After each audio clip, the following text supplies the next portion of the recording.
back into it. Okay, just in case my wife's watching. I'm not getting back into racing, honey.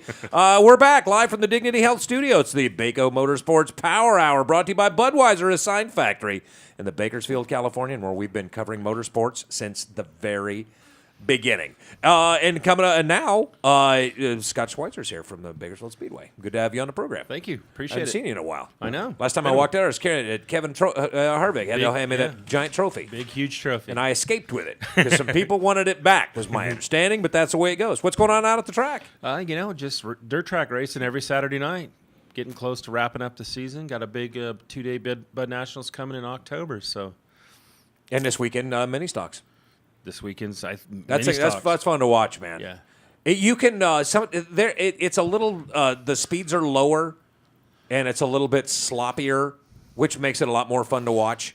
Yeah, they're on a little narrow tire, so it's tough to control. But we got some good racers out there, and they're been putting on a heck of a year and got a good points battle, which should be determined this Saturday night. That it'll come down to this weekend. See, that's the way it's supposed to be at the end of the season. Now, you don't want to get into this chase bracket nonsense. Come on. I don't do that chase stuff out there. We're old school.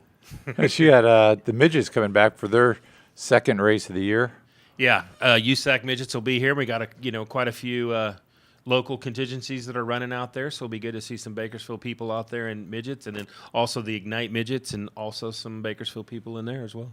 Yeah, and modifieds. IMC stock cars are bringing back from Hanford because that's where they ran. That'll be the last race for them this season of the races that I picked up from Hanford, and they've been putting on some good shows, and we're excited about next season having them again. So it'll be good. So you're gonna bring them in next season for a limited amount of races? Yeah, we're looking at one a month. I already talked to IMCA about that, and we'll probably run them once a month.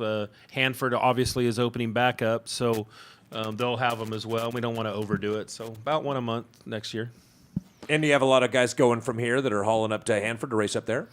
Well, that's the plan. Hanford's going to switch to a Friday night show. They're going to race Friday night. And what Hanford's doing is if you race Hanford on Friday, then they got a win, place, or show. They're offering for first, second, or third if you race Bakersfield the next night, which is a pretty cool deal. So kind of helping us out. If you have a lot of energy and money and time. Yeah, get you a tow sponsor for some fuel, and racers they love to race. They'll do it. Yeah, If you they'll figure out a way to make it work. Exactly. If they have to drive the cars down the 99, not that I've ever done that, but they probably would. they would. And what's the plan through the end of when's your last race of the year? The Bud Nationals, our 29th annual Bud Nationals, is October 10th and 11th, Friday and Saturday night. Great show. We got 209 cars last year and raced over the 2 days. You had 209 cars last year? Yeah, at the Bud Nationals. It was a great event. It's picked up a lot of momentum, and this year we're actually it's going to be on XAN pay-per-viewing it, and we've got some people coming from Iowa, Oregon, Colorado, New Mexico. We get a lot of people for this one. And I think it really picked up last year.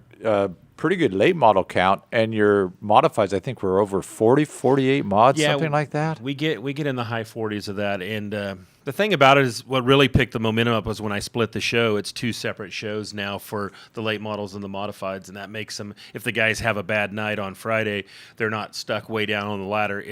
They totally start over again Saturday. It's better for the fans, too. Exactly. They're getting to see, I think we have like almost 600 laps of scheduled racing over the 2 days. So we start racing at 5 o'clock both days, and we go right up to 11. So it's a ton of racing for 2 days. And the IMC, the modifieds and the late models, a little less money on Friday night, but a few less laps. And then the big show on Saturday. Yeah, a little, my late models are $3,000 to win on, or $2,000 on one day and $3,000 the next day. So, and modifieds are $1,500 both nights. So It's a great show. Great event. What are guys not that I'm pricing this out or anything. What does it cost to build a mini stock these days? A competitive one. I'm going to say $2,500. See, that just seems so reasonable, doesn't it, Griff? Like maybe you could sponsor me. Well, and when your engine goes south, you just get one of the ones from Japan. That's what everybody does. Everybody buys used engines now. Yep. They come over from Japan with about 30, 40, 50,000 miles on them. We don't have wrecking yards full of blown up Hondas or broken Hondas and stuff here now. I think we've used them all. Yeah, you know what? I think they're online. This kind of racing has gotten very popular. Yeah, and that's what it is. Those lower class entry divisions, they're going to the wrecking yards and doing all that, and stuff's starting to get a little scarce. So that's where it comes back into play with us, where we're going to look at rules and make some changes so these guys can still shop. The problem is because I went through this. If you're running anything other than one of these VTEC engines, you're just going to get killed. I mean, you have to. It's I'm thinking V6s. Maybe there you go. Bump it up a notch. Yeah. Well, there you go. There's your A-mods right there. Yeah, there's Danny Lauer from in the 2 car that actually won, came over from Santa Maria and put on a great race. And we start to see this at the end of the years, guys showing up, getting ready for the Bud Nationals, checking the track out and everything. And it was put on a great race with Brad Pounds. What you saw there was a lot of 3-wide racing as well. A lot of wheels off the ground, I noticed as well. A lot of 3-wheel racing. Which I get. That's when you know the rest of the car's hooked up, is when that left front comes off the ground. That means everything else is doing its job. Danny Lauer won that one, and then the sport mod race was pretty good as well. Yeah, this division, I mean, it's a tough one. I mean, there's so many heavy hitters in this division that 15 of the 22 can win on any given Saturday night, and it was a great race. We had, again, some visitors checking out the track before the Bud Nationals, getting a look at it, and we got Spain Howard there, the 40 car. He's running for California State points, and Wayne Dotson ended up getting the win. Yeah, first win of the year for Wayne, so he beat Ethan and getting into the victory circle, his son at Bakersfield Speedway. He did, and they had a good race going on. Ethan worked his way through the field and was coming up there, then got involved in a little issue and was out of the race. But it was going to be a good battle to see father and son there, because Wayne definitely won't give him an inch. And no, there's not you. It's the saddest time in your life when your son starts beating you at anything, let alone car racing. No, and Wayne was not giving him an inch. No, Wayne never does. Wayne races hard, and doesn't matter if it's his son or who. He races tough. He's racing to win. Yeah. Then we had dwarf cars. Yeah, dwarf cars. Another. I mean, these guys they flat fly. I mean, they're small cars, but they get around the track pretty good, and another great show by these guys. That dwarf car. Now, that dwarf car thing starting to sound pretty good. Griff, you want to pay for one of those? No, do I want to pay for an 3/4 midget. The NMRA midgets are basically 3/4 minutes. And Anthony Lopiccolo, he was on a rail. He was about half a lap in front of everybody else out there. And a little unusual, because usually you'll see West Evans or Chuck West right up there with him too. But Anthony had the car that night. Yeah, he took off. And like you said, usually it's Chuck or West that are out there. One of those 2 black or white cars are out there, but Anthony got away and put on a good show. So what else did we have that night? I don't even. Oh, the Mod Lights. Jeff Fry with the win over Lee Jensen. Lee Jensen stepped into a Mod Light. Lee Jensen will race anything. He will. Lee. Jerry Flippo actually got in that incident in the heat race, and the steering wheel got his hand, so he had a little hand injury. So he got out of the car, couldn't run it, and Lee volunteered to do it. And that was the first time ever. I mean, he didn't even get any hot laps or nothing.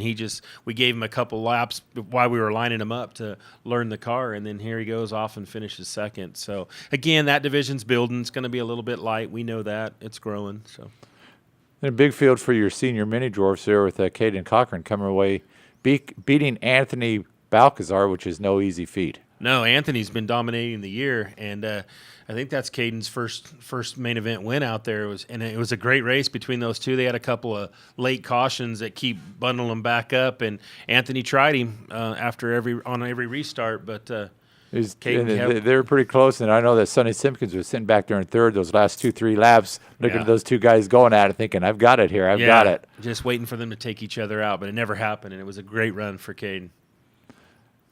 And familiar name in the junior mini dwarfs with Kylie Forster getting another win. It is, and it'll create it's going to come down to their last race for the championship of this division. I think there's only 4 points separating the two, and from Jacob Carey, and it's going to come down to this next weekend on their last event to see who's crowned the champion there. Well, no wonder you don't like this playoff format. You don't need it.